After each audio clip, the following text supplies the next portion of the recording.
इस प्रकृति में हर चीज़ बहुत अच्छे से सिंक्रोनाइज्ड है और एक दूसरे पर आश्रित है। अगर हम अपने शरीर को देखें तो हमें लगता है कि वो मिट्टी, पानी, हड्डियों का एक ढांचा है, मगर हम इस ढांचे से कहीं अधिक हैं और परमात्मा की वो चेतन शक्ति है जिसने इस पूरे ब्रह्मांड को जोड़ रखा है। ये शक्ति जो हमारे अंदर है बहुत ही शक्तिशाली है। हमें लगता है कि हम इस प्रकृति, इस ब्रह्मांड से अलग हैं, मगर असल में हम सब एक हैं।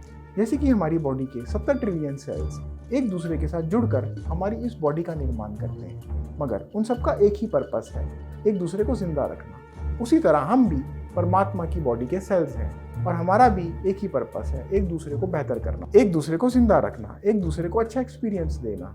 अगर आपको यकीन नहीं होता कि आप परमात्मा की बॉडी के सेल्स हैं, तो अगली बार आप जब भी सांस लें तो पेड़ का शुक्रिया अदा कीजिएगा, क्योंकि आपके लंग का आधा भाग पेड़ पर ही तो है। अगर आपको इससे इस बात का यकीन आ गया कि आप ब्रह्मांड से जुड़े हुए हैं, तो इस चीज पर भी यकीन कर लीजिए कि आप कभी भी मर नहीं सकते। क्या आप इस चीज का भी प्रमाण लेना चाहेंगे?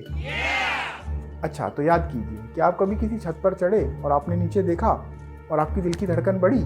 ऐसा क्यों हुआ? आप इस जन्म में तो किसी भी बिल्डिंग से नहीं कूदे, तो आपकी दिल की धड़कन क्यों बढ़ी? ये किसी पिछले जन्म की मेमोरी है जो कि उस टाइम पर एक्टिवेट हो गई। आपके शरीर में करोड़ों सालों की सारी मेमोरीज अंदर हैं और ये मेमोरी कुछ लोगों के हिसाब से पानी के अंदर या मिट्टी के अंदर हमारी बॉडी में सेव्ड है, मगर ऐसा कुछ नहीं है। आपके मोबाइल में भी जो मेमोरी है वो आगे एक बड़े कंप्यूटर के साथ कनेक्टेड है, जिसकी वजह से आपकी मोबाइल में मेमोरी आ रही है।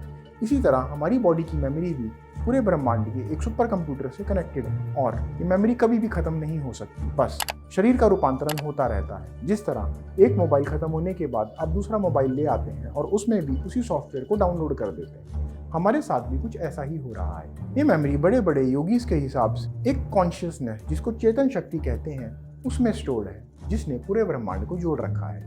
आपका क्या आंसर है? अपने आंसर को कमेंट बॉक्स में जरूर कमेंट कीजिएगा।